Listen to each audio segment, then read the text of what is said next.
1 man, 250 enemy soldiers, 6 tanks. The numbers don't make sense. This isn't a script of a Hollywood movie, nor an ancient legend. It's the real, documented count of what a 19-year-old kid faced alone on a frozen field in France. The mathematics of war said he should have died in seconds. History says he won.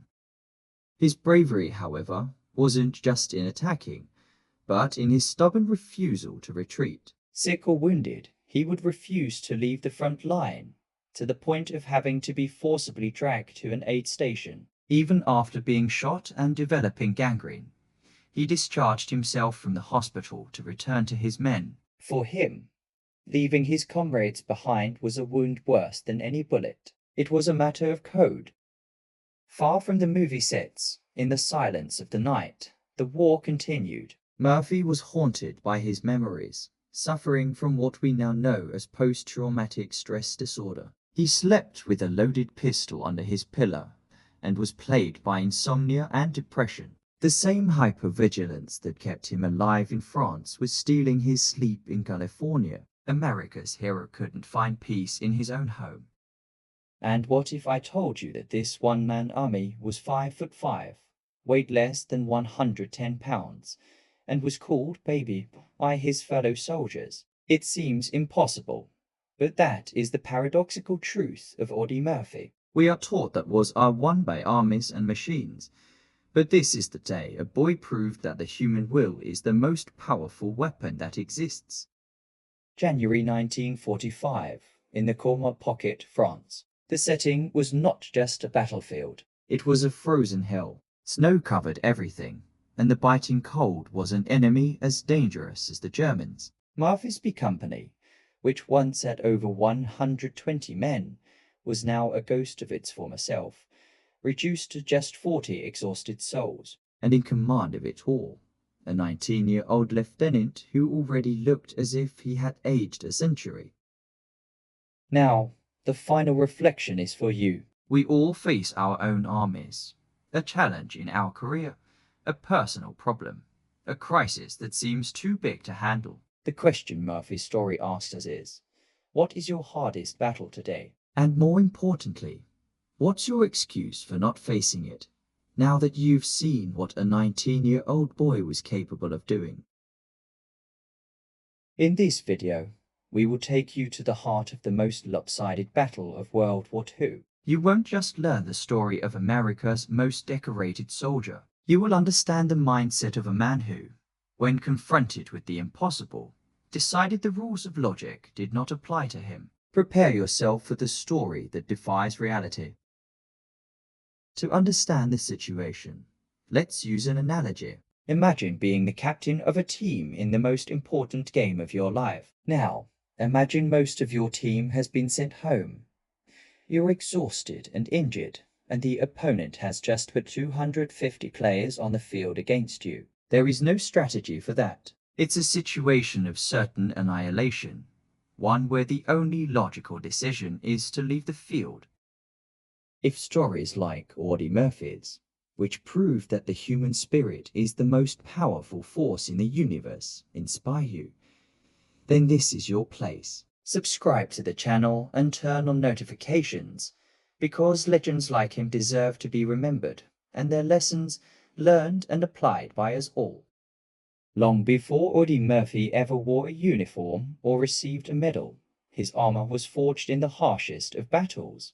Extreme poverty in Texas. Born into a family of sharecroppers, he learned from a young age that life was a daily struggle. After his father abandoned them, the responsibility of feeding his mother and siblings fell upon his boyish shoulders. Hunting wasn't a sport for him. It was a matter of survival, of whether or not there would be food on the table that night.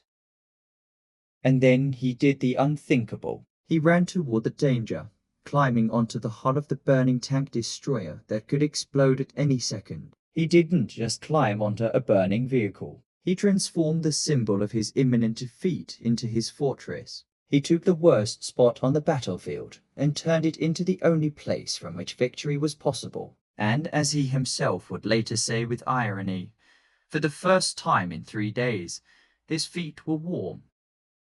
That is why it's a mistake to think the army taught Audie Murphy how to survive. It merely gave him a uniform. His real school of war was the Texas wilderness, where every meal depended on his aim and every day was a fight. It was there he learned the patience, observation, and calm under pressure that would define him. The most important lessons of his life were not learned on a training ground, but in the solitude of the woods with an old rifle in his hands.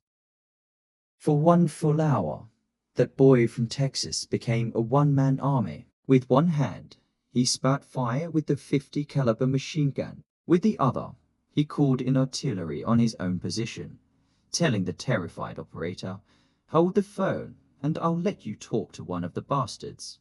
He won the external battle that day. But that hour in hell would come at a price, and another war, a silent and much longer one, was just beginning inside of him.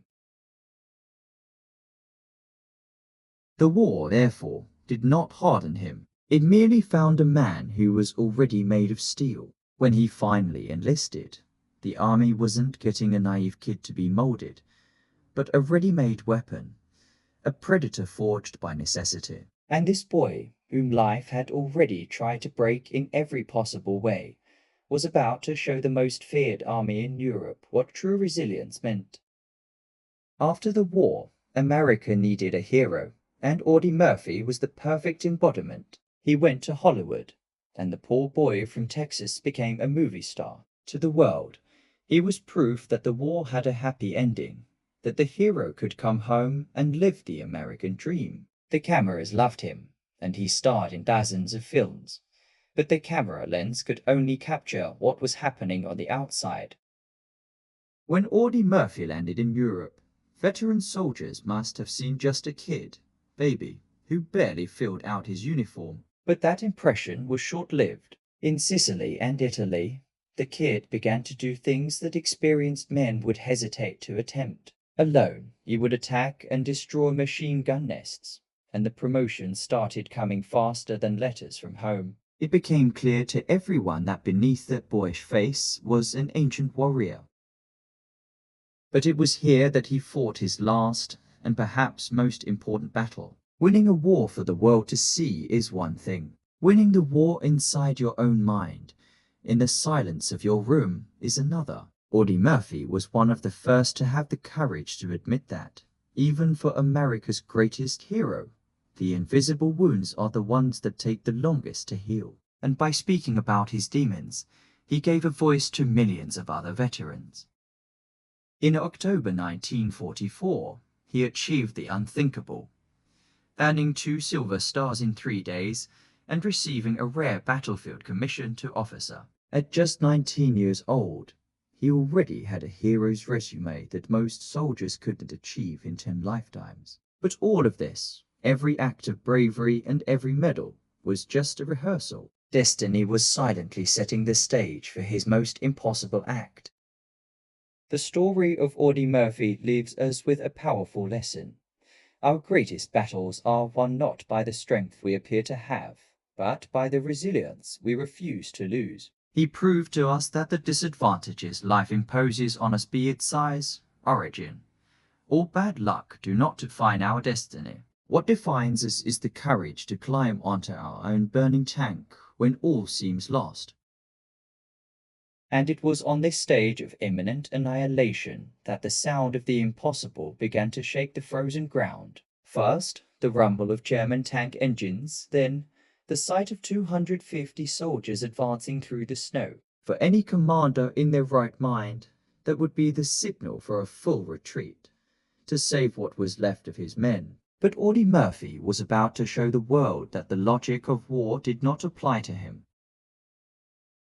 As the few remaining men of his company retreated to the relative safety of the forest, Audie Murphy made a decision that defies military logic and human instinct. He stayed. Alone, he became the bait, the lightning rod for the full fury of the German army, to give his men a chance to survive. In that moment, he was no longer fighting to win the battle. He was fighting so that his friends' stories would not end on that frozen field.